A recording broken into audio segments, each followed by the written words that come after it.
Hello bachcho, let's read the question. The first, second and third ionization energies E1, E2 and E3 for an element are 7 electron volt, 12.5 electron volt and 42.5 electron volt respectively. The most stable oxidation state of the element will be option A +1, option B +4, option C +3 and option D +2.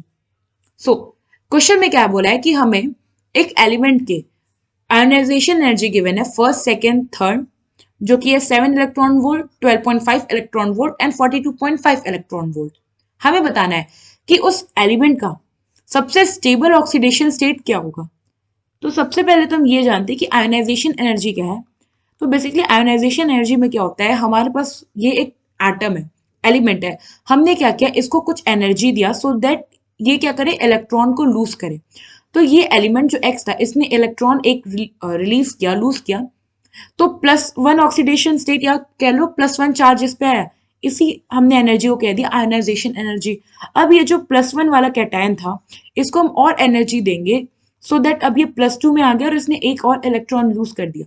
तो जब first electron lose हुआ तो इस energy ये हो गई ionisation energy first, और जब सेकेंड इलेक्ट्रॉन लूज करने के लिए या आप कह लो जब हमने इसको +2 में लाने के लिए एनर्जी दी तो ये हो गया अपना आयोनाइजेशन एनर्जी 2। सेम जो हमारा x+2 था इसको हम एनर्जी देंगे आयोनाइजेशन एनर्जी सो दैट ये अब x+3 में आ जाए और एक और इलेक्ट्रॉन रिलीज हो जाए, तो ये हो जाएगा अपना आयोनाइजेशन एनर्जी 3। एक चीज और, हम एक बार में इलेक्ट्रॉन रिमूव नहीं करते, हम वन बाय वन इलेक्ट्रॉन्स को रिमूव आउट करते हैं। नाउ ये तो हो गया कि आयोनाइजेशन एनर्जी होती क्या है। अब हमें पता करना है कि इसका स्टेबल ऑक्सीडेशन स्टेट कौन सा होगा। उसके लिए हम क्या करेंगे कि हम ये देखते हैं पहले कि जो हमारी आयोनाइजेशन एनर्जीज हैं इनके बीच का डिफरेंस कैसा है। तो यहाँ पे अगर आप देखो तो जो हमारा आयोनाइजेशन 1 2 3 एनर्जीज हैं इन तीनों में आयोनाइजेशन एनर्जी 1 एंड 2 के बीच का जो डिफरेंस है वो 2 और 3 के बीच के डिफरेंस से बहुत ज्यादा है। या फिर आप ये भी कह सकते हो कि जो आयोनाइजेशन एनर्जी 1 2 है ये 3 के कंपैरिजन में क्या है, बहुत कम है। तो इसका मतलब क्या हुआ होगा कि जो हमारा फर्स्ट और सेकंड इलेक्ट्रॉन निकल रहा होगा वो क्या होगा, आउटर मोस्ट शेल में होगा, तभी तो उसका क्या होगा, न्यूक्लियस से उस पर कम अट्रैक्शन होगा तो वो इजिली रिमूव हो गया होगा। वही जो हमारा थर्ड इलेक्ट्रॉन होगा वो इनर शेल में आता होगा, इसलिए न्यूक्लियस का उस पर स्ट्रांग होल्ड होगा और उसको रिमूव करने के लिए हमें ज्यादा एनर्जी देनी पड़ी थी। सो इट मीन्स कि इसको ऐसे राइट कर लेते हैं पहले। It can be seen that E3 is very high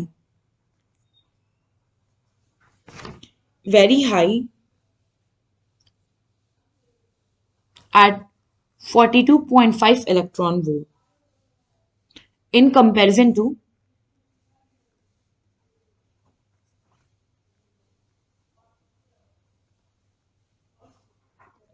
E1 which is 7 electron volt and E2 which is 12.5 electron volt, which implies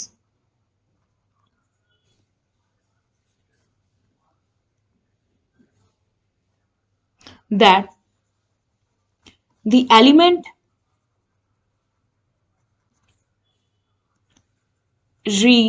or this implies that the element have 2 electrons in its outermost shell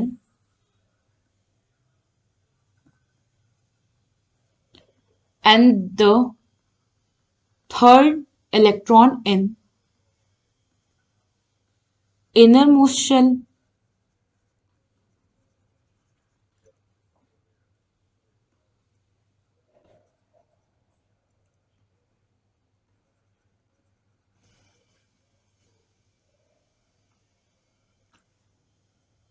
and one thing more, see कोई भी जो अपना element होता है वो electron को loose करेगा, तब तक लूज करेगा जब तक कि वो स्टेबल कॉन्फ़िगरेशन अटेन ना कर ले।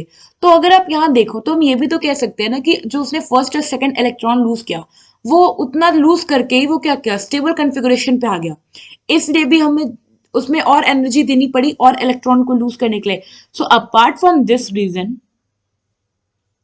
that first, and the second reason here is that after losing two electrons,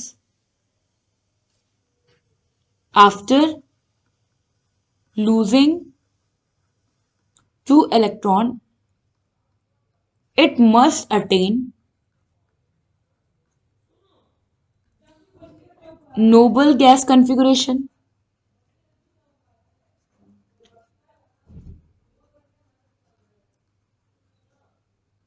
Hence, third ionization energy is very high.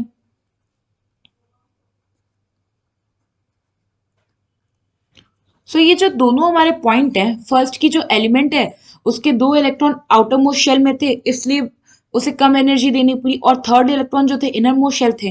And the main reason is कि उसने दो इलेक्ट्रॉन लूज करके नोबल गैस कॉन्फ़िगरेशन को attain कर लिया होगा, इसलिए third electron lose करने में उसे इतनी हमें एनर्जी देनी पड़ी. तो इसका मतलब क्या है कि उसका जो मोस्ट स्टेबल ऑक्सीडेशन स्टेट होगा वो +2 होगा, क्योंकि वो दो इलेक्ट्रॉन तो इजिली रिलीज कर दे रहा है ना, थर्ड इलेक्ट्रॉन में ही उसे प्रॉब्लम हो रही. Hence the +2 oxidation state will be the most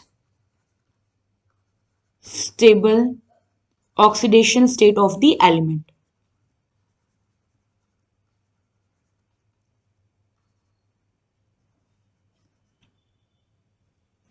सो यहां पे हमारा ऑप्शन डी जो होगा वो करेक्ट ऑप्शन होगा. आई होप आपको एक क्वेश्चन समझ में आया होगा. Thank you.